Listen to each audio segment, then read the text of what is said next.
From Hollywood, the Hollywood Radio Theatre.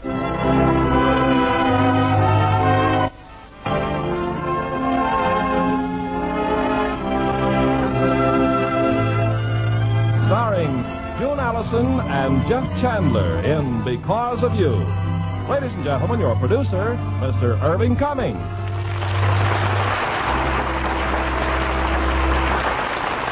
Greetings from Hollywood, ladies and gentlemen. It's the frightening experience of some people to discover that a youthful mistake can haunt them all the rest of their lives. And in tonight's play, Because of You, we will tell you the story of a young girl who made the mistake of hiding her past and who lives a lie which threatens to destroy her future. And as our stars of this poignant drama from the Universal International Studios, we have June Allyson in one of her most sympathetic portrayals, co-starring with that excellent actor, Jeff Chandler. Now, Because of You, starring June Allyson as Christine and Jeff Chandler as Steve.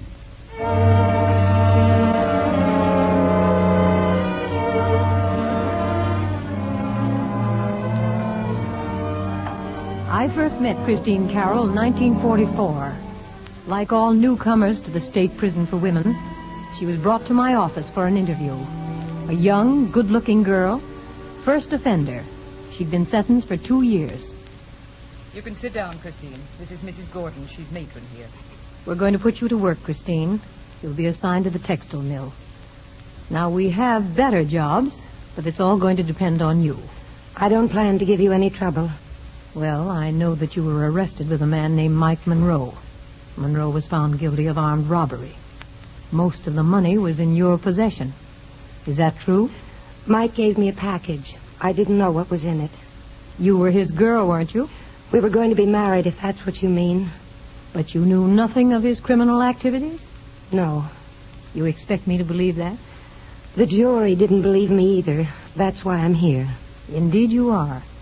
And the time you spend here can wreck your entire life, if you allow it to. I won't allow it to.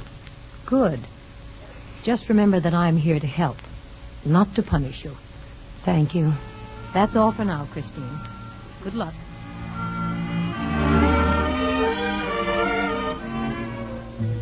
As the months went by, I came to know her well. This girl was no criminal. She'd made a mistake and she was paying for it. One day, shortly before her term was up... You wanted to see me, Mrs. Gordon? Yes. Miss Burke has an idea you'd make a very good nurse. Does that interest you? Well, yes, in a way. You've been studying hard, so your time here hasn't been entirely wasted, has it? No. No, it hasn't. Well, you'll be out in a few weeks. I'll try to get you into a hospital as a nurse's aide. Would you care for that?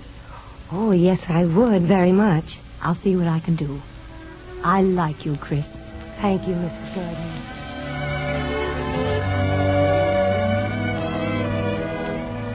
That summer, Chris went to work in a veterans hospital in Long Beach. That same summer, I was transferred. I was put in charge of one of the parole boards. Our paths would cross again many times. Christine's record at the hospital was consistently encouraging.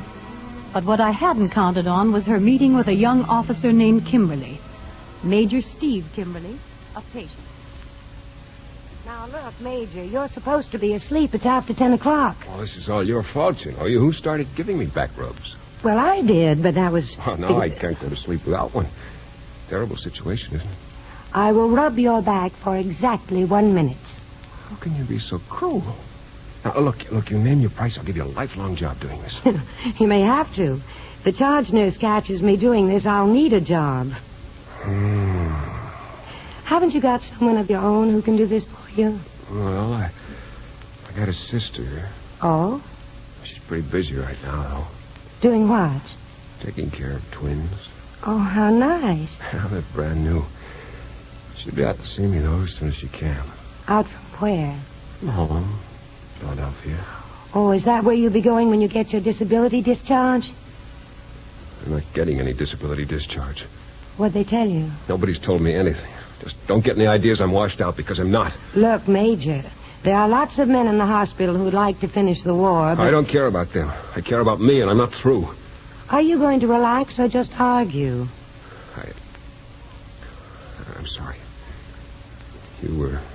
rubbing my back, remember? So I was. Oh, it was wonderful. Simply wonderful.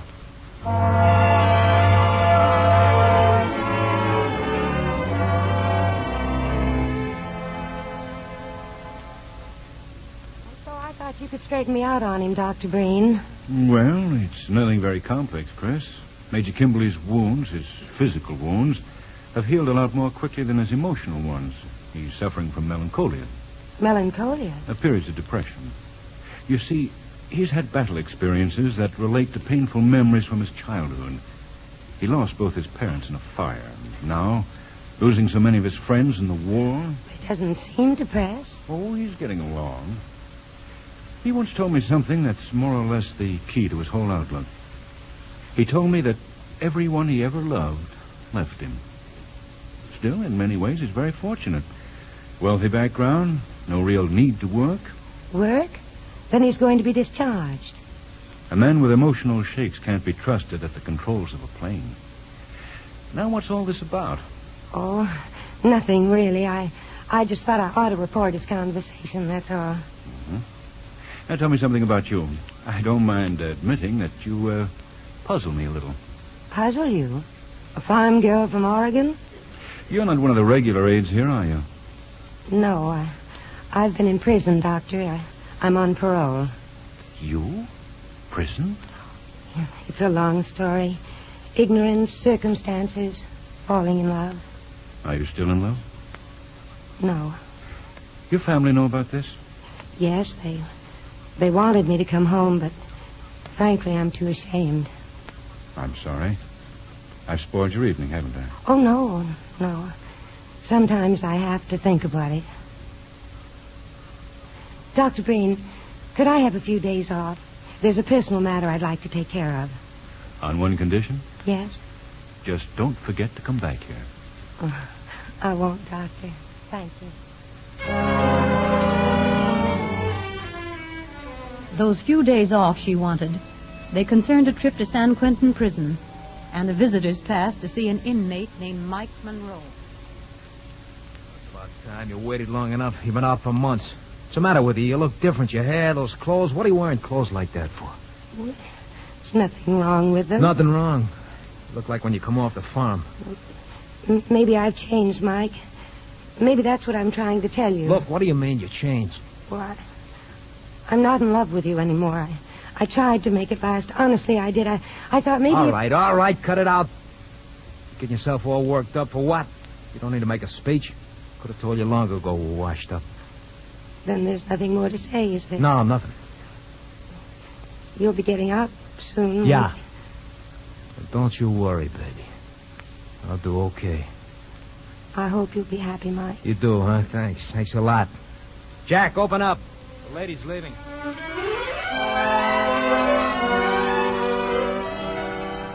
Chris returned to the hospital. A few days later, Steve Kimberly's sister came to visit him. Like Steve, she was much impressed with Chris. And one afternoon, as they walked about the grounds of the hospital... I wish you weren't leaving us, Mrs. Arnold. Well, I do have a home, Chris, and a husband and twin babies. Oh, go on. Go home. You can see I'm practically cured. You know, Chris, I used to love this gal very much until she deserted me for that family of hers. You still do, selfish. Well, not since I got Chris. I wish you meant that. Well, Chris, how about it? Oh, all men get fond of the women who take care of them. You're safe. That's Steve's trouble. He always plays it safe. Someday, Steve, grab yourself a girl without thinking. A man who thinks too long never gets married. Yes, dear sister, of course. Well, my plane doesn't leave until noon, so I'll see you in the morning. Chris, would you walk to the cab with me? Oh, yes, of course. I don't really know how to say this. I don't want to interfere, but are you at all serious about my brother? You see, I feel Steve would like you very much. But if there's any reason why he shouldn't, please don't let him get too involved. Why do you say that? I've been speaking with the doctors, and they tell me emotionally Steve still isn't well. Yes, I know. Don't worry, Mrs. Arnold. Thank you, Chris.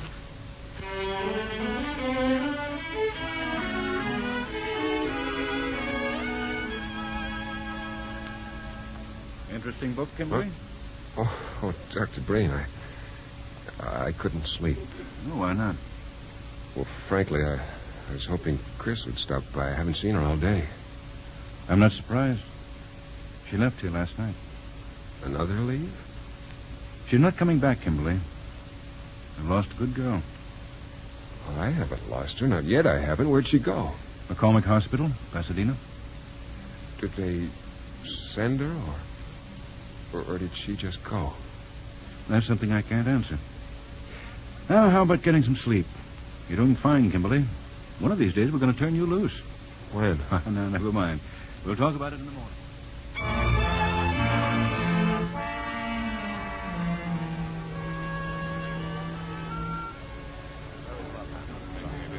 Steve, how wonderful. You mean they let you drive all the way over here by yourself? Well, thanks to a rented car and special permission from Dr. Breen, I'm getting out on Friday, Chris. Oh, I'm so happy for you. We could go for a ride and talk about it, couldn't we? Oh, I'd love to, but I'm on duty in 20 minutes. Well, that doesn't give me much time, does it? Why did you leave Long Beach? I was transferred. No, you weren't. I've been snooping around. You asked to leave. Well, whatever the reason, what does it matter? If it concerns me, it matters. Are you so sure it concerns you? I have a feeling it does. Were you afraid I was falling in love with you? Why should I be afraid? That's what I want to find out. You're not in love, Steve. Getting to know people is one thing, but falling in love is another. Don't you want me to love you? If that's it, just tell me and I'll say goodbye. But unless you tell me... I can't tell you that. Don't you know how I feel about you? That you're everything I've ever dreamed about. Chris, I'm asking you to marry me. No, it isn't fair of you to ask me that. It isn't fair to yourself. What are you talking about? Well, you've been in that hospital for months. Why don't you give yourself a chance to lead a normal life again? Normal life? You mean the normal life I used to live? I don't want any sort of life without you. But we haven't begun to know each other. Just tell me that you love me. That's all I need to know. I love you, Steve. Like I've never loved anyone before. Go on, say it. Like I've never loved anyone before. Oh, I do, darling. I do. We won't get married right away. No, not for a while. After all, you've got to go on duty. Besides, it takes 3 days to get the license. That brings us to Friday. And... Steve. Yeah? There are things you've got to know about me. Such as? Well, such as... Oh, darling, please be sensible. I want to marry you just as soon as we possibly can. I've never shown such good sense before. I've waited such a long time for you, Chris. Don't disappoint me. I won't, darling. I promise you I won't.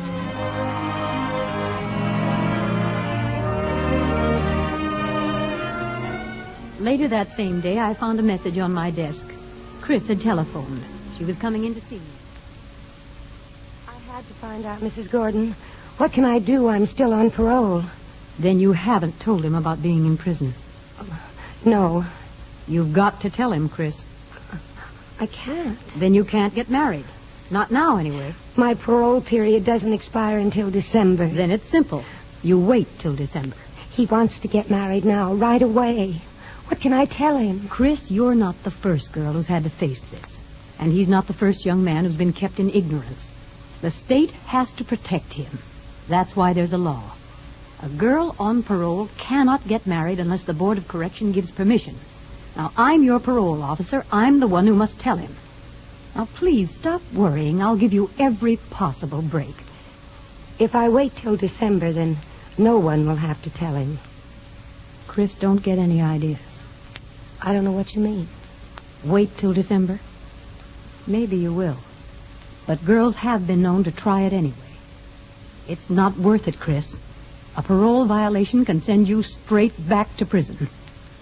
What has that friend of yours got to say about all this, that Dr. Breen at the Veterans Hospital? I don't know. Well, why don't you talk to him? I'm sure he'll agree with everything I've told you. Yes. Yes, I think I will.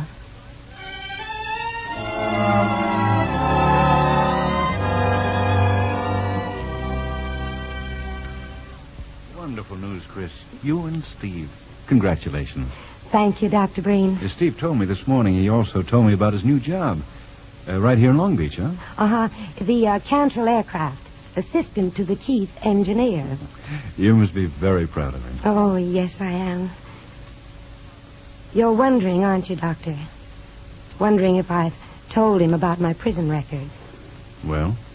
I haven't had a chance yet. When? You'll know what this can do to him. Yes, I'm seeing him tonight.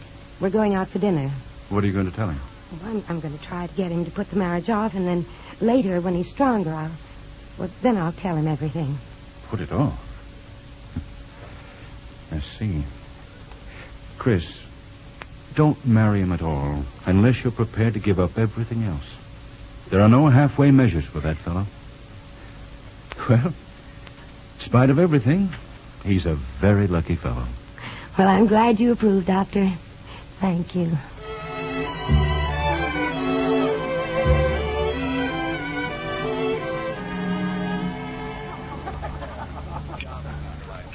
I've got it all figured out, darling. I don't start the new job until the 1st of the month. What that means? 3 full weeks for honeymoon. We can either go east or we can Steve, go... Yeah?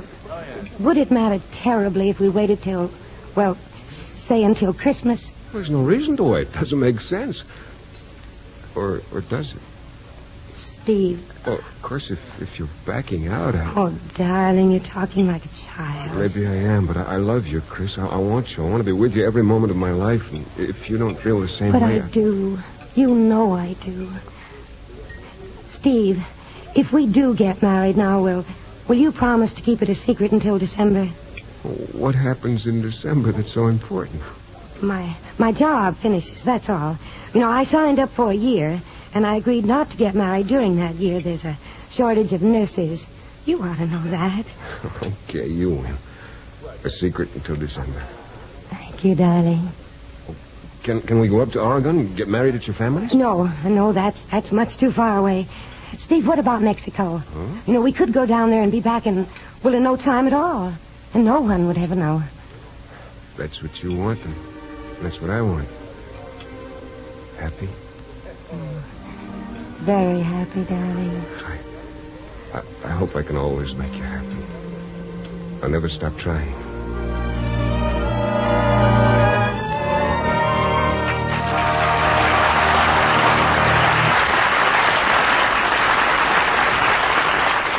Make a friend, and you make an ally. There's a thought for you to keep in mind, as many another American has. Today, one of our outstanding ambassadors of goodwill is Nelson Rockefeller, grandson of John D. With his brothers, Nelson has invested $3 million in a business partnership with South American nationals. The official title of this venture is the International Basic Economy Corporation, but South Americans call it El Plan Rockefeller.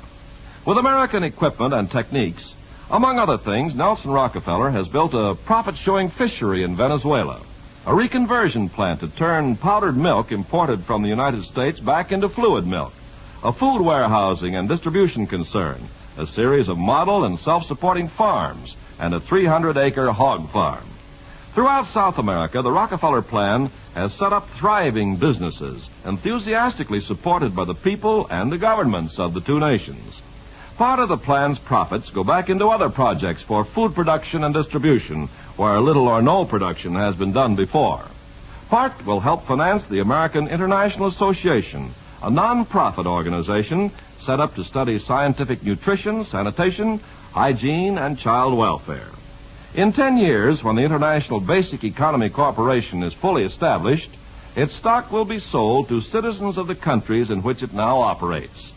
As Nelson Rockefeller put it, the people of South America don't want Santa Claus gifts. They want to be partners, and with us, do the job of helping themselves.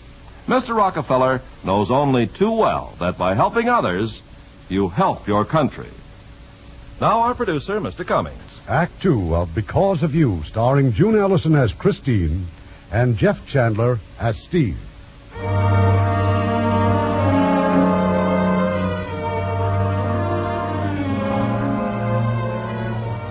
That weekend, they went to Mexico and were married. The honeymoon, of course, was something they'd have to leave for the future. On that Sunday night, as they were driving back to Pasadena... Chris, I've been thinking.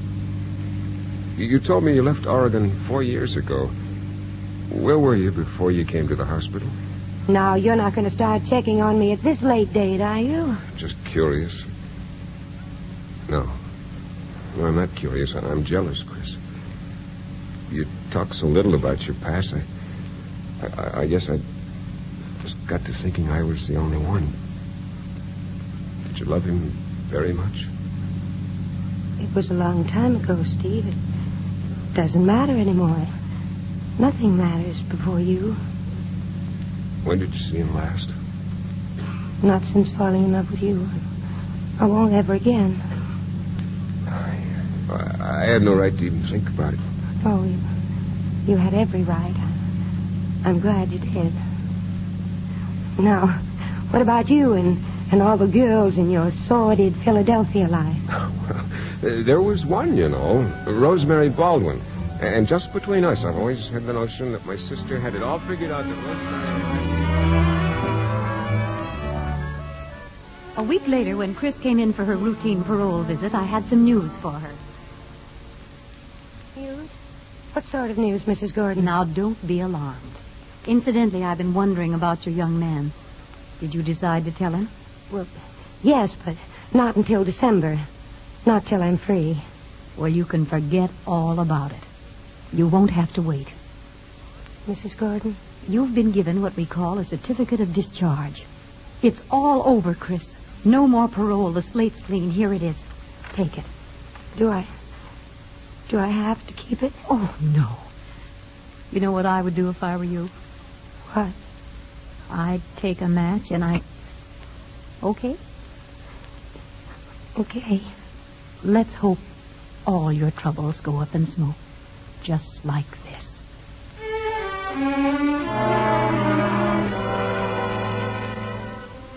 Yes, Chris was free. She could leave the hospital now and become Mrs. Kimberly to all the world. A year later, a baby was born, and their happiness knew no bounds. Kim was about 3 years old when Chris had a visitor, a man she hadn't seen in years. Figure you'd be surprised, Chris, but can't you even say hello? Mike, what do you want? What's the matter with you? Can't I even come in the house? Great way to treat an old friend, isn't it? Come in. Yeah. That's more like it. Well, look at you. You got everything, haven't you, Chris? Rich husband, good-looking kid I saw playing outside. Her and a nursemaid, huh? You must be real happy, ain't you? What's the matter with you? You nervous or something? Your hand keeps shaking. Why, I just never expected to see you again. Yeah, well, you tried hard enough not to. I've been looking for you for weeks. Mike, please. If it's money you want, there's nothing I can do for you. I'm not so sure about that. Well, if you're thinking of anything as foolish as blackmail... You want to know something? I did think of it. But you're right, it's too risky. Except I am in a little trouble. I don't care. You have no right to be here. I'm asking you to leave, Mike, and if you don't, I'm going to call the police. Go ahead, call him. We'll make headlines, baby, huh? Kimberly wife, ex-con, house ex-lover. Go on, call him. What do you want? I've got to leave the country, you see. Now, what I want you to do is this. Mommy! Oh, Mommy's busy, darling. Now, you run out and play. Hiya, honey. I'll come out in a minute, dear. Now, what's the rush? What's your name, honey? Kim. Mike, don't. Look, shut up. I'm not hurting her. Say, she likes me. You got your looks. Chris, she's a real pretty kid. Mike, put her down. Sure. There you are, baby. Now, you run along, honey, just like your mama says. Huh? Come outside, Mommy, and play with me. Yes, I will, dear, in a minute. You said you had to leave the country. You like the idea, don't you? Well, I don't have any money right now, but I... Wait a minute, I you don't understand. It's not money, I got that. All I want is an escort across the border, Tijuana. Now, that's not far. It's just 150 miles, maybe. What's that got to do with me? It's real simple. You and the baby, see? We drive down to Tijuana, we leave now, you drop me down there, and you'll be back in time for dinner. Now, it's not asking much, is it? It's fantastic. Is it really? Or would you rather see your husband's name all over the paper? Look, you start getting ready, Chris. I'm not kidding. Did baby ever see one of these things? Mike. I just said, did she ever see a gun? Mike, please. We're wasting time. Go on, square things with the nursemaid. Like I said, you'll be back here by dinner time. Now, you use your head, and your husband doesn't have to know anything. Oh, just one thing more. Your car. We're going to take your car.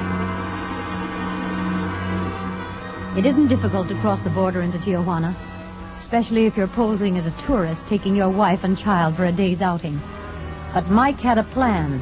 It involved a brief visit to a curio shop, just long enough to pick up a package. Mike, where are you going now? You said you were staying here, that you were going on to Mexico City. I changed my mind. I'm driving back with you. I won't let you. I won't. Now, you stop the car and get out. Shut up. Start yelling like that and somebody's going to hear you. You wouldn't like that, would you? Well, unless you do stop, I'm... Ah, no, you won't. That package I picked up, you know what's in it? It's dope. $100,000 worth of dope in your car. So you calm down, honey. You and a baby enjoy the scenery. Back in Tijuana, the authorities knew all about Mike's visit. And as the car crossed the border, the police started to close in. The chase didn't last long. A burst of shots, a blown tire, and a sickening crash.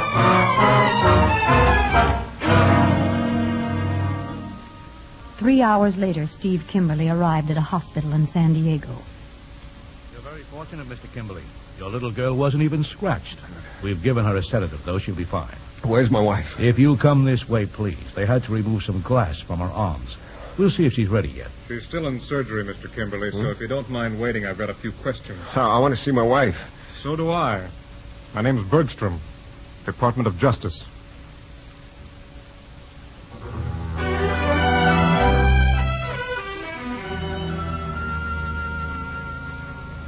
Dr. Breen, well, thank you for coming.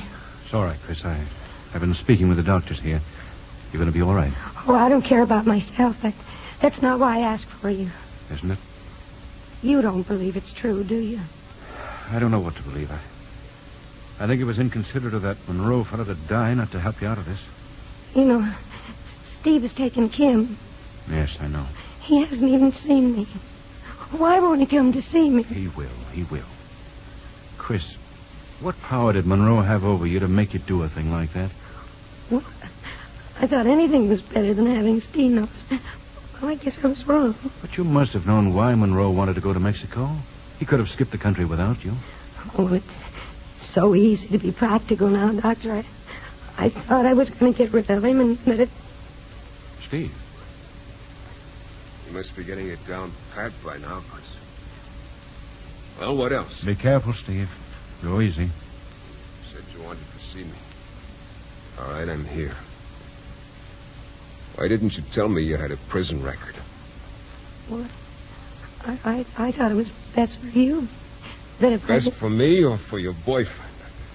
Was it he who advised you, don't tell your husband, and then when I get out, he won't be suspicious if we... That's not true. You know that's not true. How do I know? Because you tell me? Kim, risking the baby's life for your lover. I didn't, Steve. You know that's not Steve, true. That's enough. Yeah, you're right. There's only one thing to say to you, Chris. Get yourself a good lawyer. Chris didn't stand a chance in court. Her marriage was over, annulled. My office was in the same building. She stopped by on the way out.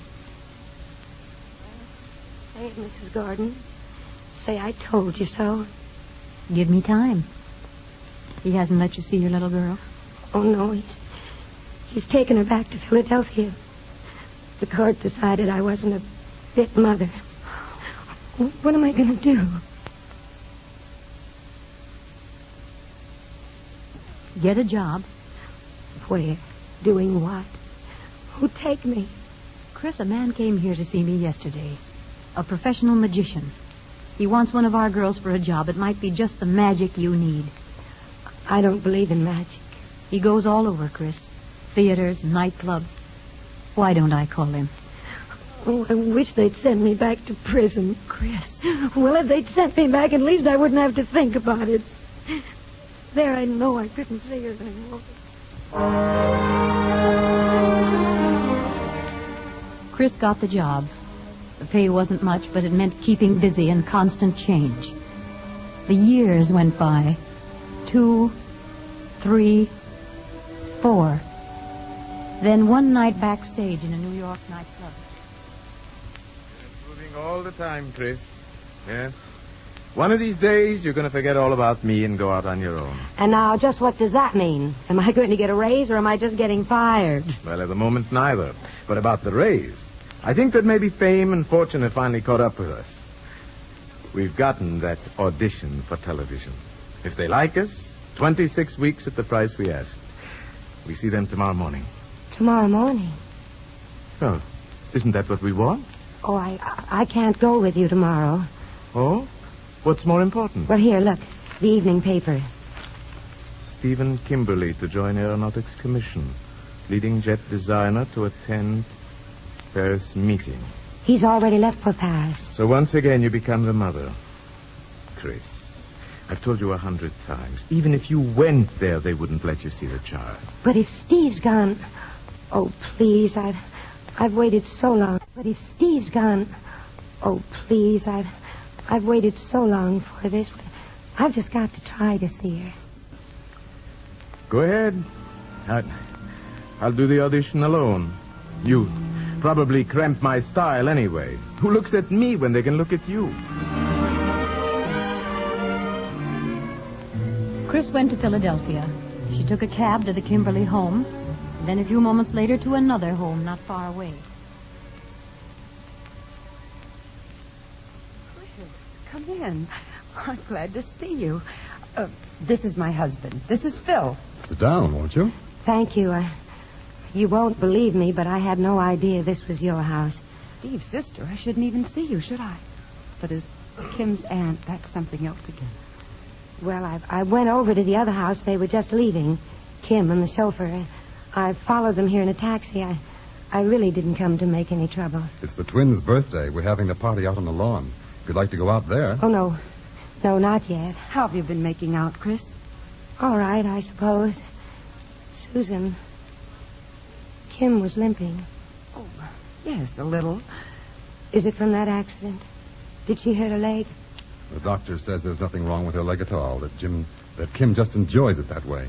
Enjoys it? She's not a happy child, Chris. Perhaps that explains it. She just doesn't mix with children or with grown-ups. Does Steve realize this?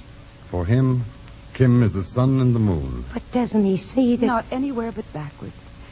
I've tried. We've all tried. Kim needs a mother and Steve needs a wife. But isn't there anyone he's interested in? Come on over here to the window. Out there. The one in pink. Her name is Rosemary Baldwin. They've known each other for years. Someday, maybe. Where are you living, Chris? Well, I actually know where I travel. Oh, look at Kim. She's grown so... She's so big. Her hair's lovely, isn't it? It looks just like yours. And Steve... She's all by herself out there. Susan, doesn't she ever laugh? Not often. It's really pathetic sometimes. But it's not your fault. And whose fault is it? She wasn't like this before. Why don't you go outside? No one has to know who you are. I want to talk to her. Oh, do you think that's very wise? You said you just wanted to see her. I've got to talk to her. Chris, you'll only torture yourself. Please, Susan. Do what you want, Chris. I can't stand in your way. Phil? Well, she's Kim's mother. What has he told her, Steve, about me? He's always told her that you were dead. Isn't it really better that way? Yes. Yes, of course.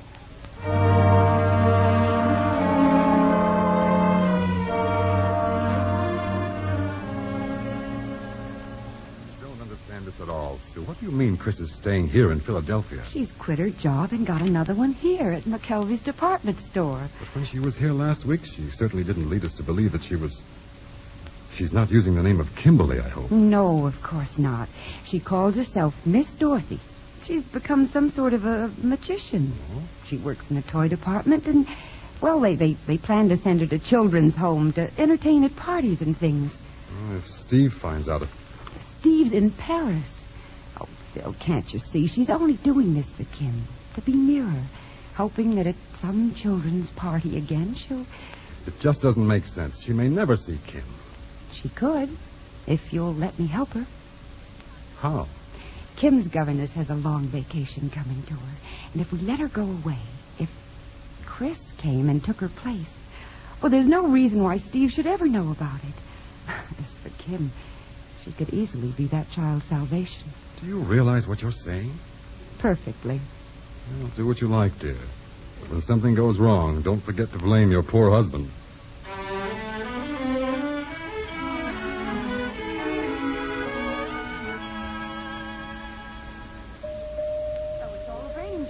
You can go to the house, and you'll have almost 2 months with Kim till Steve gets back. Oh, Susan. Oh, no, I couldn't. I couldn't do that to Steve. But I told you he'll never know. I'll be responsible, Chris. How can I tell you how grateful I am? Oh, forget it. I'll pick you up here at the store at 2 o'clock. Kimberly residence. George, this is Mr. Kimberly. Mr. Kimberly. You're not at the plant, sir. Oh, no, I'm still in Paris. Let me speak to Kim, will you? I'm sorry, sir, but she's out at the moment. I believe they went to the park. Oh. Well, how is she? Just wonderful, sir. I've never seen her so happy. Really? She can't miss me very much then, can she? I wouldn't say that, Mr. Kimberly. You're all she talks about. And when you're coming home. Well, tell her I'll be home on Saturday. I've finished things up here much sooner than I thought. No. Better yet, don't tell her anything. Not even that you called? Not a word to anyone, not even my sister. Very well, sir. Hell, we'll surprise them, George. See you on Saturday.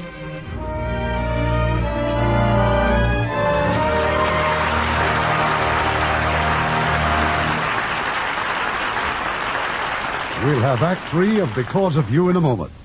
You know, every once in a while, the sounds of war yield to a nicer note. Such a one came from Korea, from the 27th Regiment of the 25th Infantry Division. It's an outfit of superb combat soldiers who built a legendary reputation in the Korean fighting. But they built something else along with it. When they were stationed in Osaka, Japan in 1949, they learned that a small orphanage was in bad shape. Poor buildings, little clothing, and no assurance from day to day that there would even be enough food for the more than 150 kids who called it home. Well, the regiment adopted that orphanage. They began to take up collections. They contributed food and medicine and clothing. And when the regiment moved to the Korean battlefront, the work went on. Their first payday in combat, those guys deducted 500,000 yen and sent it back to Japan for their orphanage. Well, you can bet those kids have never forgotten the men of the 27th. Such acts by you and your friends today are shaping our world of tomorrow.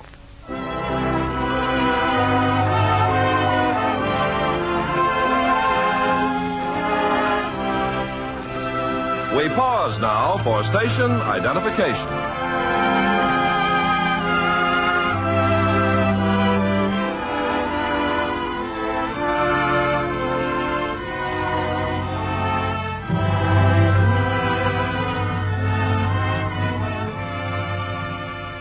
The curtain rises on Act 3 of Because of You, starring June Allyson as Christine and Jeff Chandler as Steve.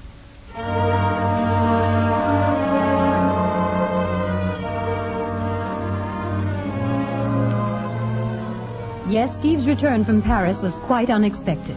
No one knew of it, only George the butler, who met him with a car at the airport. This will be quite a surprise, won't it, George? I think you'll be in for a bit of a surprise yourself, sir. Oh? Kim, she's like a different child. I don't know what to make of it. It's sort of a blow to my ego, isn't it? I go away and she blossoms forth. Does she talk about me? Well, not so much lately, sir. She and the new governess, well, they're like Siamese twins. Now, what about this Miss Dorothy? I don't understand. I'm not sure I like it. Miss Susan found her, so Mrs. Anders could take a vacation. Yes, my sister wrote about her. Kim, too, as a matter of fact.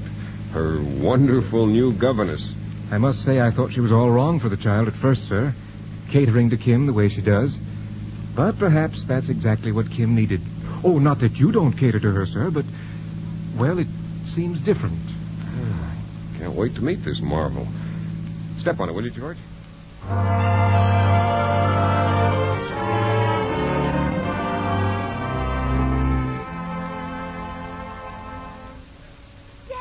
Daddy, you're home. And I didn't even know you were coming. Well, neither did I, sweetheart, until a few days ago. Now, hold still a minute. Let me look at you. Oh, you look wonderful, baby. Now, who is that handsome young couple you were playing with? Judy Oliver and Bobby Latham. Oh? Their mothers don't mind at all if they come. All of a sudden, they don't mind. Oh, that's wonderful, darling. I'm glad. Auntie Sue says I'm practically a normal child these days. Oh, you look out of this world, Angel. You know, I'm going to have to meet this Miss Dorothy and tell her so. She's gone shopping with Auntie Sue. Well, then I'll have to wait, won't I? Now, maybe you'd like to open one of your presents. Daddy! No, take it easy here. There's something here for everyone. This one is for George, and this one's for the cook, and this one is for the... They're here, Daddy. I can hear the car. Auntie Sue and Miss Dorothy. Well, then we'd better go downstairs, Oh, huh? please.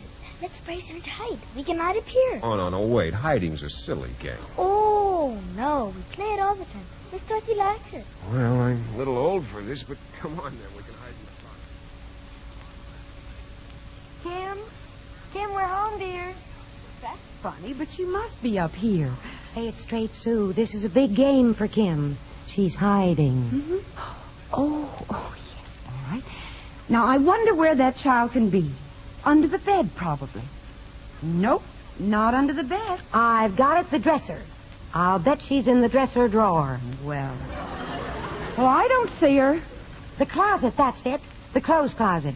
Now, you know, she probably thinks that I think that she's... You found us.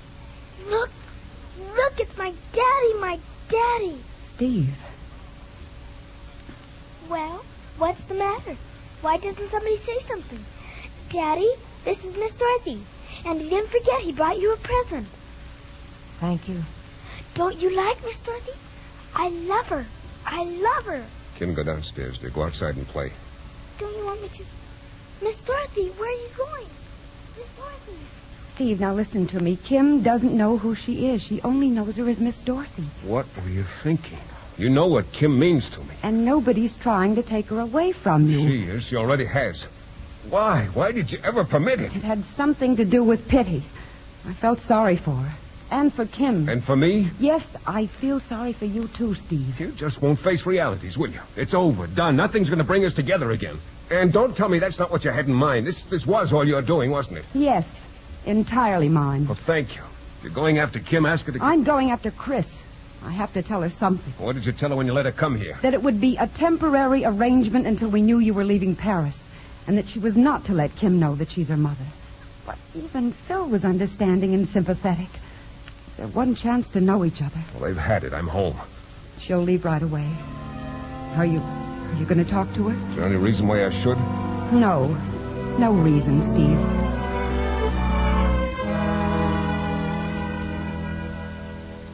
Kim? I'm here, Miss Dorothy. I just thought I'd take the dog for a walk. Do you want to come with us? I'd love to, dear, but I can't. Is Daddy still mad? No, of course he isn't mad. Everything's going to be fine now. But why did he act so funny? Well, some people just don't like to be surprised. It upsets them. Or maybe he thought I was a lot different than I am. Maybe he thought I was sort of big and jolly and fat. You're perfect. He's silly. Well, anyway, he's all over it. So you take the dog for a walk and don't be gone long because I'm sure he wants you to be there. Chris disappeared. 3 months went by. Steve once again was the doting father. But Kim needed more than what Steve could give her. Oh, I don't think there's any need for concern, Mr. Kimberly. Tim's asleep now, and the nurse is very capable. Oh, thank you. This is Rosemary Baldwin and Dr. Travis. Good evening. Good evening. You're sure she'll be all right, Doctor? I think so. You two were going out, weren't you? Oh, it's not important. Not if Kim's not feeling well. There's no need to change your plans. Oh, if you have a minute, Mr. Kimberly, if I could talk to you. Of course. I'll wait in the library, dear. All right. It's a lovely child you have, Mr. Kimberly, and there's nothing wrong with her physically. A little thin, but loss of weight usually goes with loss of emotion. Loss of emotion? Loss of love, whatever you want to call it. She has no mother, she told me. She wants one very much. This governess she talked about, someone who was here a few months ago. Well?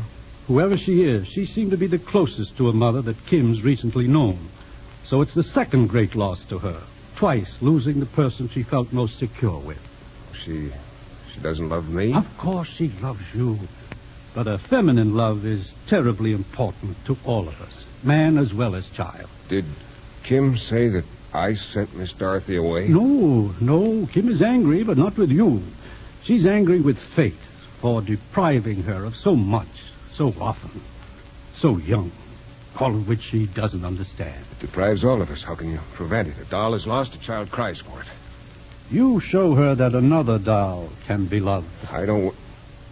Kim doesn't want another one. But if you show Kim that you're strong enough to reach for love again, I'm sure she will, too. Well, I'll stop by in a day or two. Good night.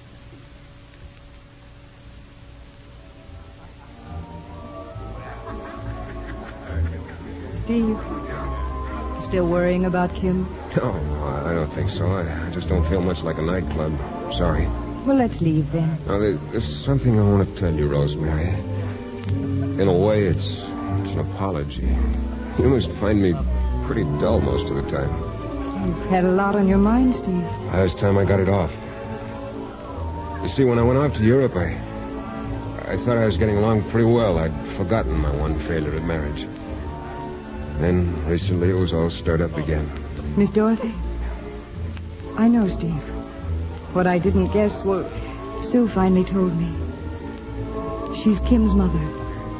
Well, then you must realize I was coming home to you, and I found her there. It threw me for a while, but I'll get over it. I've no hold on you, Steve. I've always known that some night the music or the moonlight or my overwhelming charm would get the better of you. But I never... Well, let's go home, huh? Well, we can have supper on the terrace and champagne and music and 100% genuine mood. Okay? Okay. I should have gone to Paris with you. Then no matter who was here when you came back... Come on, dear. Let's get the car.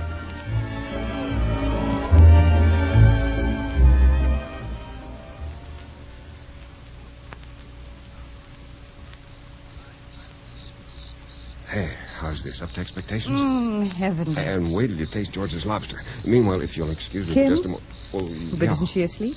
Oh, I still have to look in. She'll ask me in the morning. Me too, then. Oh, no, I'll be right back. That's how I missed going to Paris with you. Daddy? Darling, you should be asleep. I've been waiting for you, Daddy. I wanted to show you something. A letter, dear? It came today. To me. It's from Miss Dorothy. Read it, Daddy. To Rosemary, too. Or some other time, dear. Tomorrow? Why don't you read it, Steve? Please, Daddy. It's all right. You can turn on the light. All right. It says, "My dear Kim." She calls me hers. You must have wondered what happened to me when I went away so suddenly. Why I went doesn't matter as long as it had nothing to do with you. I love you very much. This is the wonderful thing about love. It continues even when people don't see each other. Louder, Daddy. Your voice sounds fun. Well, it's the light, darling. I can't see very well. Well, go on. Your father loves you very much, too. That's enough to make any little girl very proud and happy. In case you're missing me, try to hide it for his sake. Don't hurt him ever. All my love to you and my best to your father. And all the time I thought you went away because you didn't like each other. But now I know that you do. Steve. Yeah. The envelope. It's postmarked Ontario, Oregon. I can write to her, can't I, Daddy? Yes, darling, of course. Well, good night, you two. It's been a very nice evening.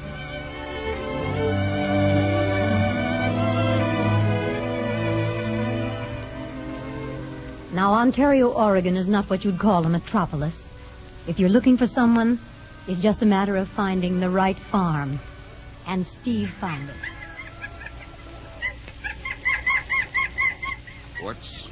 What's wrong with the little dog? Steve. Well, what's wrong with him? Oh, well, he caught his foot in the fence. He'll be all right now. Hospital training comes in handy. Mm-hmm. Well, I was always pretty good with the livestock, even as a kid. See that cow over there? She broke her leg once, and I fixed her up, and you know that she won second prize at the 4-H fair? Now, you stop making so much noise. You'll be good as new in a week. Chris, I've been pretty stupid. I've come here to ask if we could start again. Not the way I've been, but the way I was when we met, needing you every minute. You're not doing this just for Kim, are you? No, I'm not that unselfish. I want you, Chris. I love you so much. Steve, my folks, I want you to meet them. Yes, it's about time they met the man you're going to marry.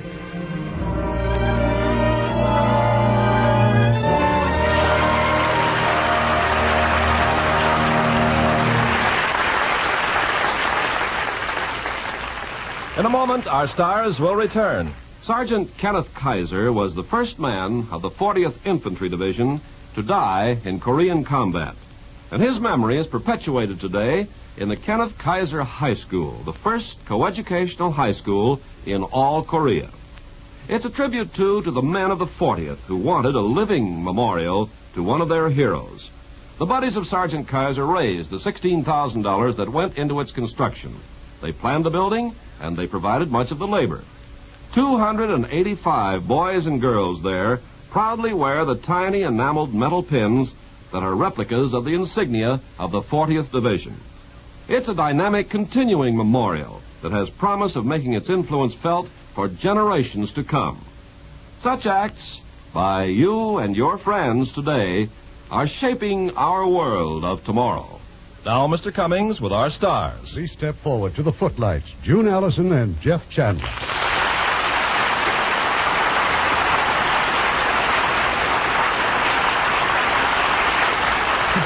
Jeff, I understand you've given up the part of that Indian chief who made you so famous. Oh, you mean Cochise? Well, yes, I turned in my tomahawk when I was given the role of Steve in tonight's play. Then how about your new Technicolor picture for Universal International, War Arrow? Well, now, there are two sides to an Indian fight, June. This time I'm in the U.S. Cavalry and a co-star with Maureen O'Hara. Oh, you mean you're going to play a white man from now on? Why, sure. I figured if I couldn't beat you, I might as well join you. Well, we're glad you're on our side. Well, now, how about telling us what you're planning...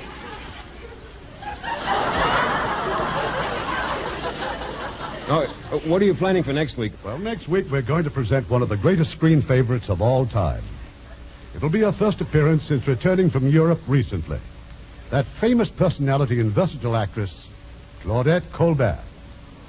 Miss Colbert has chosen to appear in her original role in an exciting mystery drama from Universal International Studios, Thunder on the Hill. And as her co-star, a beautiful and talented girl who is on her way to well-earned stardom, Barbara Rush. Oh, it'll be wonderful to hear Claudette again. Good night. Good night. Good night. It was wonderful because of you.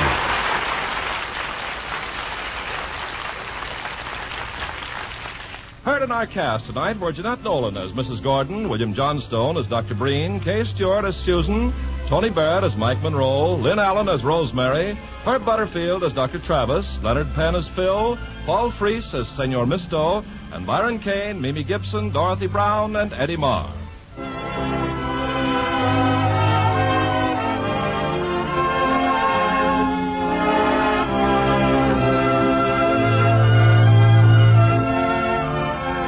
The Hollywood Radio Theatre is produced by Mr. Irving Cummings. Our orchestra is under the direction of Rudy Schrager.